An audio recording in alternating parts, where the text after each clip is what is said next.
I caught my husband cheating with my sister on our parents' anniversary. Now they want me to forgive them, but I did something unexpected. I, 32F, never thought I'd be writing this, but I'm at my wit's end and need advice. My sister, Emily, 30F, is trying to steal my husband, Jake, 34M, and I feel like I'm losing everything I've ever cared about. To understand the situation, I need to give you some background. Emily and I grew up in a small town in Ohio. Our parents ran a local diner, which meant long hours and not much time for family life. As the older sister, I often found myself taking care of Emily. We shared a room, clothes, and secrets. I thought we were close, but looking back, I can see the seeds of competition that were always there. Emily was always the prettier one, the one who got attention easily. She had this effortless charm that drew people to her. I, on the other hand, was more reserved. I threw myself into my studies and art, finding solace in books and sketches.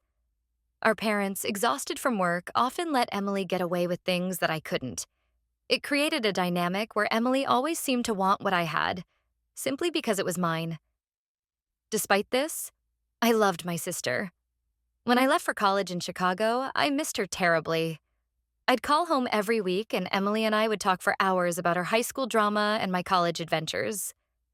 It was during my sophomore year that I met Jake. I was working as a barista at a coffee shop near campus to help pay for my art supplies. Jake was a law student who came in every day for his caffeine fix. He always ordered the same thing, a large Americano with an extra shot. At first, I barely noticed him beyond taking his order. But then one day, he commented on a sketch I was working on during my break. We started talking more each day. Jake was different from the guys I'd known back home, or the artsy types in my classes. He was driven and ambitious, but also kind and genuinely interested in my art. When he finally asked me out, I was over the moon. Our relationship progressed quickly. Jake was everything I'd ever wanted in a partner. He encouraged my art, pushing me to submit pieces to student exhibitions. He'd surprise me with new sketchbooks or fancy pencils he'd seen in art supply stores. For the first time in my life, I felt truly seen and appreciated. When I brought Jake home to meet my family during Christmas break of my junior year, I was nervous but excited. My parents loved him immediately. Jake charmed them with stories of his pro bono work at the law clinic and his plans for the future. Emily, who was a senior in high school at the time, was oddly quiet during that visit. After I graduated, Jake and I moved in together. He was starting his career at a prestigious law firm, and I was trying to establish myself as a freelance graphic designer. It was a struggle at first, but Jake supported me every step of the way. He'd proofread my pitches, help me negotiate contracts, and celebrate every small victory with me. We got married 2 years later in a small ceremony in a Chicago park. Emily was my maid of honor. I remember feeling so happy that day, thinking that everything was perfect. Jake's vows made me cry. He promised to always be my biggest supporter, to love me through the good times and the bad. The first few years of our marriage were everything I'd dreamed of. We traveled when we could, exploring new cities and finding inspiration for my art. Jake's career was taking off, and my freelance business was steadily growing. We talked about starting a family, agreeing to wait until we were more established in our careers. But things started to change about 3 years ago. Jake made partner at his firm, which meant longer hours and more stress. He'd come home late, exhausted and distracted. Our conversations became shorter, our date nights less frequent. I tried to be understanding, knowing how hard he was working, but I couldn't shake the feeling that we were drifting apart. That's when Emily moved to Chicago. She'd just gone through a bad breakup and said she needed a fresh start.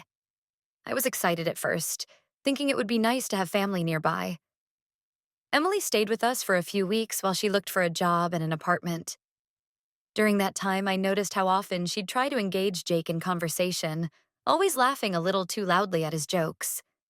Even after Emily found her own place, she was at our house constantly. She'd show up unannounced for dinner, always managing to catch Jake just as he got home from work. I tried to brush it off, telling myself I was being paranoid. After all, Emily was my sister. She wouldn't do anything to hurt me, right? But the signs kept piling up. Emily would touch Jake's arm when they talked. find excuses to be close to him. She started dressing differently when she knew she'd see him, wearing outfits that reminded me of what I used to wear when Jake and I first started dating. I confronted Emily about it one day when Jake was at work. I told her that her behavior was making me uncomfortable and asked her to back off. She laughed it off, saying I was being paranoid and that she was just being friendly. But the look in her eyes was one I recognized from our childhood. The look she'd get when she wanted something of mine. Things came to a head. Last week at our parents' anniversary party, Mom and Dad had come to Chicago to celebrate, and we had a small gathering at our house. I walked into the kitchen to find Emily and Jake in what looked like an intimate conversation. They were standing close together, and Emily had her hand on Jake's chest. When they saw me, they jumped apart, and Jake mumbled something about getting more ice before rushing out. I confronted Jake that night when we got home. He denied that anything was going on, saying that Emily had just been asking for legal advice about a problem at work. But I could see the guilt in his eyes. He's never been good at lying to me. Now I don't know what to do.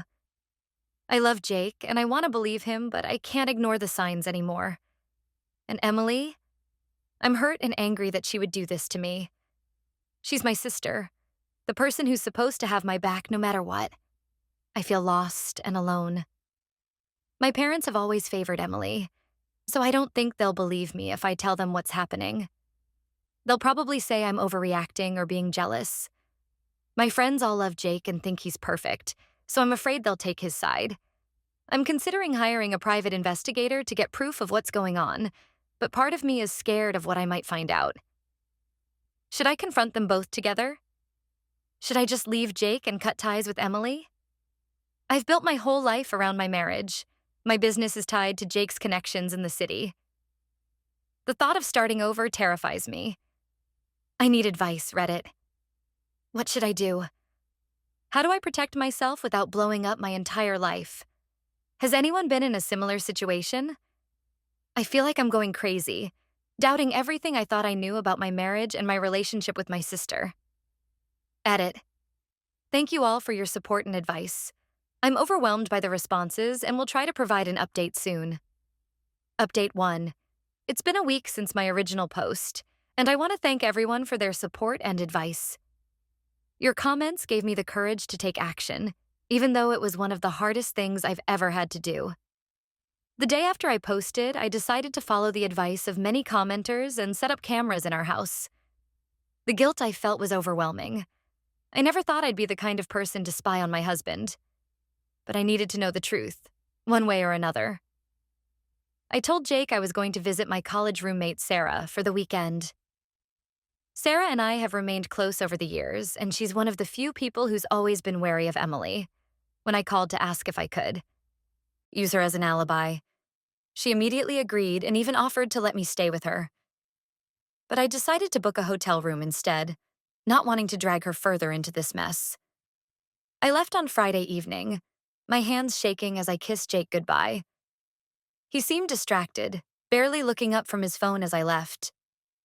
I tried not to read too much into it, but it felt like another nail in the coffin of our marriage.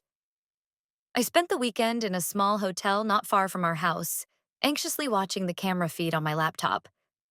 For most of Friday night and Saturday, nothing happened. Jake spent most of his time working in his home office or watching TV. I was starting to feel a glimmer of hope, thinking maybe I had been paranoid after all. But then, on Saturday evening, everything fell apart. Emily showed up at our house around 7 p.m. Jake let her in, and they talked in the living room for a while. It seemed innocent enough at first. They were sitting on opposite ends of the couch, drinking wine and chatting. I could almost convince myself it was just a friendly visit. But then Emily moved closer to Jake on the couch. She put her hand on his thigh, and to my horror, Jake didn't push it away. They started kissing, and, well, I couldn't watch anymore. I slammed my laptop shut, feeling like I was going to be sick. I spent the night crying in my hotel room, alternating between rage and despair. How could they do this to me? How long had this been going on? I thought about all the times I'd defended Jake to my friends when they said he was working too much. All the times I'd brushed off my suspicions about Emily, telling myself I was being a bad sister for doubting her. On Sunday morning, I decided I couldn't stay away any longer. I drove home, my heart pounding as I walked through the front door. Jake was in the kitchen making coffee, looking annoyingly normal. He seemed surprised to see me and asked why I was back so early. I couldn't hold it in anymore. I broke down and told him I knew everything. I told him about the cameras and what I had seen. Jake's face went pale. He started stammering, trying to explain, but I cut him off. I told him I wanted a divorce and that he needed to leave. Jake's reaction was not what I expected. Instead of continued denial or even anger, he broke down. He confessed that it had been going on for months, that he had tried to end it several times, but Emily always pulled him back in. He begged me to reconsider, saying it was a mistake and that he loved me. But I stood my ground. I told him to pack a bag and leave. I couldn't bear to look at him anymore. After Jake left, I called Emily. My hands were shaking so badly I could barely hold the phone. I told her I knew what had happened and that I never wanted to see her again. She tried to apologize, saying it had only happened a few times and that she regretted it, but I didn't want to hear it. I hung up and blocked her number. The past few days have been a blur. I've been staying with Sarah, trying to process everything. Jake has been calling and texting nonstop, alternating between apologizing and accusing me of overreacting. He's tried to say that I've been distant too, that I've been putting my work before our marriage, as if that justifies what he did. I haven't responded to any of his messages. My parents called yesterday. Apparently, Emily had told them what happened, trying to paint herself as the victim. She told them that Jake had pursued her, that she had tried to resist but was weak. They asked me to forgive her and Jake, saying that family is more important than anything and that marriages go through hard times. I couldn't believe what I was hearing. I told them that if they couldn't support me, then maybe I didn't need them in my life either. I'm meeting with a divorce lawyer tomorrow to discuss my options. I'm terrified about what this means for my future. My business has been built largely on connections through Jake's firm. Most of our friends are really his friends from law school or work. I feel like I'm losing everything I've built over the last decade. But under the fear and pain, there's a small part of me that feels relieved.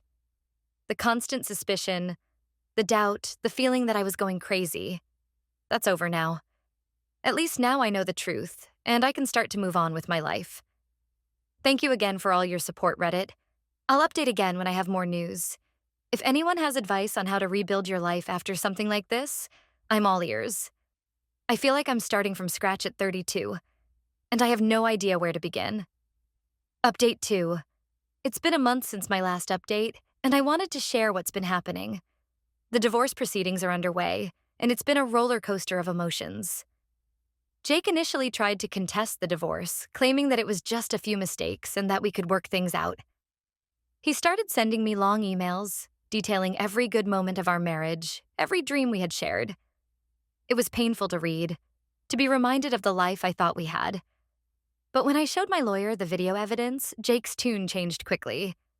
He's now agreed to an uncontested divorce, which should make the process faster and easier. Emily has been trying to contact me nonstop. She's shown up at my workplace, at Sarah's house where I'm staying, and has even tried to ambush me at our favorite coffee shop, the one where I met Jake all those years ago. Each time, I've refused to speak to her and walked away. It's hard because despite everything, she's still my sister. We shared so much growing up, and there's a part of me that misses the relationship we used to have. But I know I need to protect myself and my mental health right now. The hardest part has been dealing with our family and friends. Many of them have taken sides, and unfortunately, not always mine. Some of our mutual friends think I'm overreacting and that I should give Jake another chance. They say things like, all men cheat, or, it's just sex. It doesn't mean anything. It's infuriating to hear them minimize my pain like that. My parents are still pushing for reconciliation. They keep bringing up their own marriage, how they went through rough patches but always worked it out. They don't seem to understand that this isn't just a rough patch. It's a complete betrayal by the two people I trusted most in the world. But I've also been surprised by the support I've received. Sarah has been an absolute rock. She's let me stay with her, listened to me cry for hours, and even confronted Jake when he tried to show up at her place unannounced. My boss has been understanding about my need for time off, and has even offered to let me work remotely for a while if I need a change of scenery. Last week, I ran into Jake's cousin, Mark, at the grocery store. I was worried it would be awkward, but to my surprise, he gave me a hug and told me how sorry he was about what happened. He said that the whole family knows the truth now, and that most of them are disgusted with Jake's behavior. It was a small moment, but it meant a lot to know that not everyone was against me. I've started looking for my own place. The thought of living alone is scary, but also exciting. I'm thinking about adopting a dog for company. I've always wanted one, but Jake was allergic. It feels good to be making decisions just for myself. There are still tough days. Sometimes I wake up and for a split second I forget everything that's happened. But then reality comes crashing back and the pain is fresh all over again. I find myself going over every moment of our marriage, wondering if there were signs I missed. Was I too trusting? Too naive? I've started going through old photos and mementos, trying to decide what to keep and what to get rid of. It's a painful process, but also cathartic in a way. I found an old sketchbook from when Jake and I first started dating. There are drawings of him, of places we visited together. I thought about throwing it away, but I couldn't bring myself to do it. For now, it's packed away in a box in Sarah's garage. I'm taking it one day at a time, trying to focus on rebuilding my life. I've reached out to some old college friends I'd lost touch with, trying to rebuild a support network that doesn't revolve around Jake. I'm also thinking about taking some classes to expand my design skills. Maybe this is an opportunity to pivot my career in a new direction. Thank you all for your continued support. It means more than you know. I'll update again when there's more to share. Update 3. It's been 6 months since my last update, and I wanted to share some final thoughts on this chapter of my life. The divorce is finally official. It was a long and draining process, but it's over. Jake tried to fight for more in the settlement, claiming that his affair shouldn't negate his contributions to our marriage. He argued that his connections had helped build my business, that I owed part of my success to him. It was painful to hear him try to diminish my hard work like that. But my lawyer was fantastic and made sure I got a fair deal. I'm now officially single, and it feels both terrifying and liberating. Emily has finally stopped trying to contact me. Last month, she sent me a long email apologizing for everything. She said she started seeing a therapist to work on her issues and that she hopes one day I can forgive her. She wrote about our childhood, about feeling like she was always in my shadow. She said she never meant to hurt me, that it started as harmless flirting and spiraled out of control. I haven't responded. I'm not ready to forgive her yet, and I'm not sure I ever will be. But I hope she's getting the help she needs. The thought of rebuilding a relationship with her seems impossible right now. But who knows what the future holds? I've moved into my own apartment in a different neighborhood. It's smaller than the house Jake and I shared, but it feels like mine in a way that house never did. I've painted the walls, hung up my own artwork, and filled it with plants. It's becoming a space where I feel safe and at peace. I adopted a sweet rescue dog named Max. He's a mixed breed with floppy ears and the most soulful eyes I've ever seen. He's been amazing company and has helped me through some of my darkest days. Taking care of him gives me a sense of purpose on days when it's hard to get out of bed. I've also started a new hobby, painting. It's something I've always wanted to try but never had the time for when I was focused on graphic design and building my business. Now, my weekends are filled with canvases and color, and it's incredibly therapeutic. I'm not very good yet, but I'm enjoying the process of learning and experimenting. My relationship with my parents is still strained. They've stopped pushing for reconciliation, but there's still tension whenever we talk. I'm trying to set boundaries and rebuild our relationship slowly, on my terms. It's hard to let go of the hurt I feel over their initial reaction, but I'm trying to remember that they're human too, with their own flaws and mistakes. Work has been a great distraction. I've thrown myself into new projects and have even been approached about a potential promotion. It feels good to be recognized for my efforts and to have something positive to focus on. I've also started reaching out to new clients, trying to build a network that's completely separate from Jake's connections. I've started dipping my toes into the dating pool again. Nothing serious yet, just a few coffee dates here and there. It's scary, but also exciting to think about the possibility of finding love again someday. I'm taking it slow, though. I'm still working on trusting my own judgment again. There are still moments when the pain of betrayal hits me hard. I'll see a happy couple on the street and feel a pang of loss for what I thought I had. Or I'll come across something that reminds me of Jake or Emily and feel that rush of anger and hurt all over again. But those moments are becoming less frequent.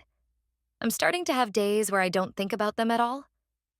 Days where I'm just focused on my work, or enjoying a walk with Max, or lost in a painting.